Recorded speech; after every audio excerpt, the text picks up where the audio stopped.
Pourquoi est-ce que perdre du poids quand on est stressé est beaucoup plus difficile que lorsqu'on est zen?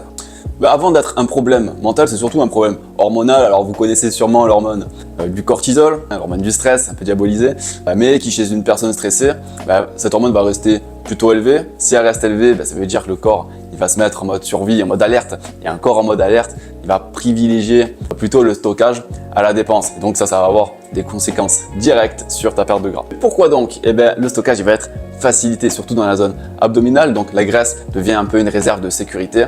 Et donc ta perte de gras va être plus lente malgré un déficit calorique. S'ajoute à ça une glycémie qui va être plutôt instable, parce que le cortisol, ça va augmenter la production de glucose par le foie. Donc tu vas avoir une glycémie qui est hyper élevée avant de manger. Pour rappel, une glycémie, c'est le taux de sucre qu'on a dans le sang et du coup ça va augmenter ce qu'on appelle les fringales, les envies de sucre. Bref, ça va un petit peu tuer ton contrôle alimentaire. Donc le problème sur ta perte de poids, c'est pas forcément ce que tu manges en priorité, mais c'est dans quel état hormonal tu es en train de consommer tes ingrédients. Donc tu as bien compris, ta glycémie est élevée, mais si ta glycémie est élevée, ton insuline aussi, ce qui va impliquer des cellules qui vont être un peu moins réceptives, des nutriments aussi qui vont être un petit peu moins bien absorbés et donc une récupération qui va être plus compliquée. Et tous ces facteurs cumulés, ça va augmenter ta fatigue nerveuse, ta motivation, ton HIIT, donc tout ce qui est la marche, tous les mouvements que tu fais en général. Bref, tout va devenir plus coûteux mentalement. Et là, tu te dis, oh putain Anto, ça va être compliqué avec tout ce que tu me dis, tu me stresses encore plus.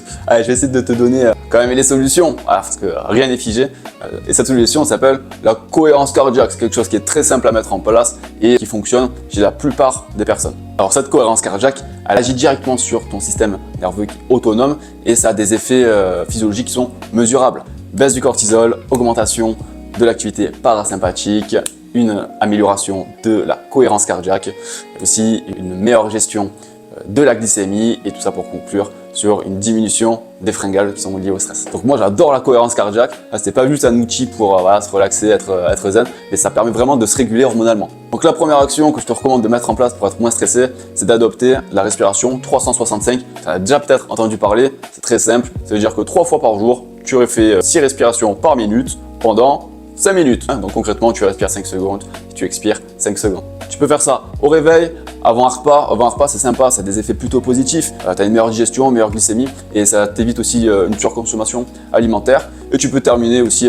avant de te coucher. Voilà, faire ça le soir pour te déstresser avant d'aller dormir. La deuxième action que je te recommande aussi de mettre en place, c'est de réduire tous les stresseurs invisibles. Déjà, premier stresseur, c'est notre téléphone, d'avoir trop de notifications. Tu peux aller sur ton centre de contrôle sur le téléphone ou sur certaines applications qui te bombardent de notifs et diminuer tout ça. Ça va être aussi d'arrêter de faire 3 choses en même temps. Ça aussi, c'est quelque chose qui peut te stresser pas mal. De manger aussi devant un écran, c'est quelque chose qui stresse, c'est de manger en bonne conscience avec toi-même, souffle un petit peu, ou alors retrouve ta famille, discute un petit peu de ce qui s'est passé dans la journée, ça sera un petit peu moins stressant par rapport aussi aux infos qu'on voit qui sont pas forcément au top. Et le dernier stresseur, ça peut être aussi au niveau de ton entraînement. Je vais pas te dire d'arrêter de t'entraîner, mais si tu t'entraînes avec une trop grande intensité et que tu es une personne stressée de base, ça risque de compliquer ta situation. En gros, l'objectif de ce que je viens de dire sur ce point-là, c'est que moins tu as d'éléments stressants dans ta globalité, plus ça va t'aider à réduire ton stress. Et dernier point à contrôler, ça revient un petit peu sur ce que j'ai dit précédemment, on va essayer de calibrer un peu mieux ton entraînement. Par exemple, le HIIT, je sais que c'est quelque chose qui est vraiment à la mode pour perdre du poids, mais chez une personne qui est stressée,